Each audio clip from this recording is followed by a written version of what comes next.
በወደቀ ዛፍ ላይ ምሳር ይበዛበታል ይላሉ አባቶቻችን። ህንድ በሀገራችን የምሰራብንን ተንኮልና ደባ ዛሬ እነግራችኋለሁ፣ አሳያችኋለሁ።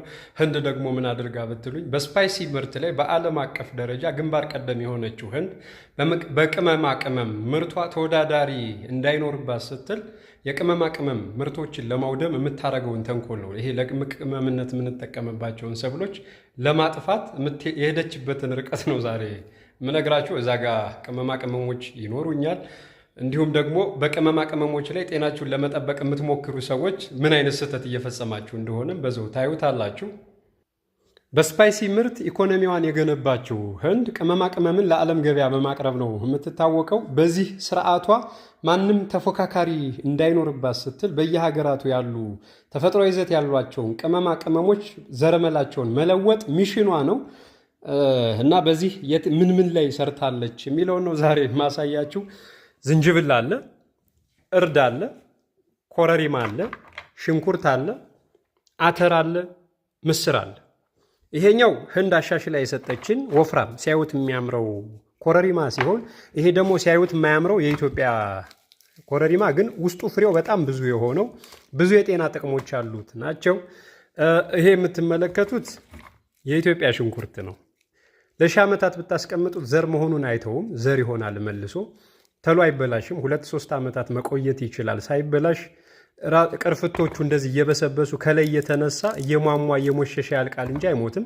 በዓለም ላይ የመጀመሪያው ፍሉ ጉንፋን የምንለው በሽታ ሲነሳ ለመድኃኒትነት የሆነውና የሰውን ልጅ ህይወት የታደገው የኢትዮጵያ እውነተኛው ሽንኩርት ቀይ ሽንኩርት ይሄ ነው። ይሄኛው ተሻሽሎ ይመጣልን ይሄ ዘመን አመጣሽ ወፍራም ወደሉ ሽንኩርታችን ነው። የጤና ጥቅም የለውም። ዝንጅብል እንግዲህ ይሄንን ዝንጅብል የጤና ጥቅሞች እያላችሁ ስለ ዝንጅብል የምታስተዋውቁ ሰዎች ይሄንን ህንድ ዘረመሉን ለውጣ ያመረተችልን ዝንጅብል ነው። የኢትዮጵያው ዝንጅብል ስትሰብሩት ቢጫ ነው፣ ይለባለባል ስትበሉት። ይሄ ግን ብትበሉት ሞኝ ነው፣ አይለባለብም። እንዲሁም የጨጓራ ችግር ይዞ ይመጣል። የጨጓራ በሽታ መንስኤ ሊሆን ይችላል። ይሄ ምስር ነው።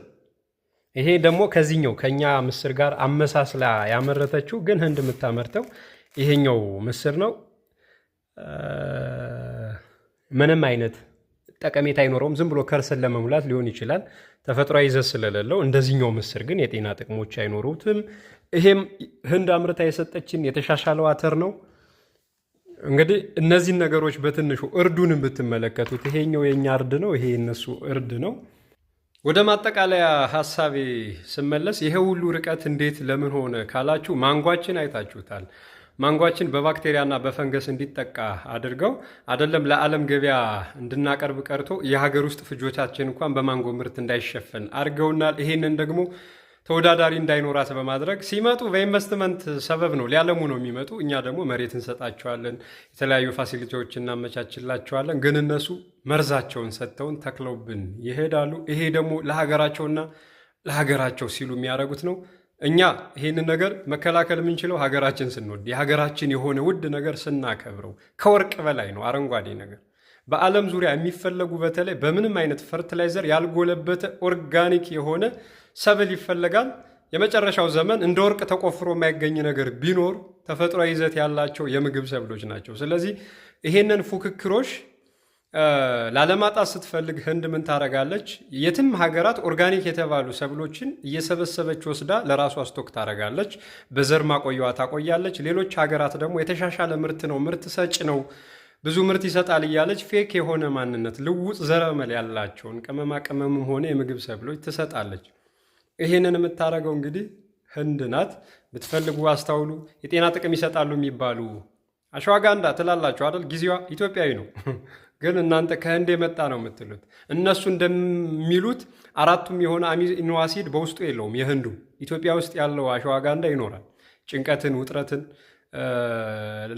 ለማስወገድ ለመከላከል ይጠቅማል። ያው ቪዲዮ ስለሰራሁበት ከዛሬ 2 ዓመት በፊት ከዛዩት ከሰው ሀገር ሲመጣ የሰው ሀገር የሆነውን ነገር ከመቀበል ይልቅ የኛ የሆነውን እውነታ ብንቀበል መልካም ነው እላለሁ።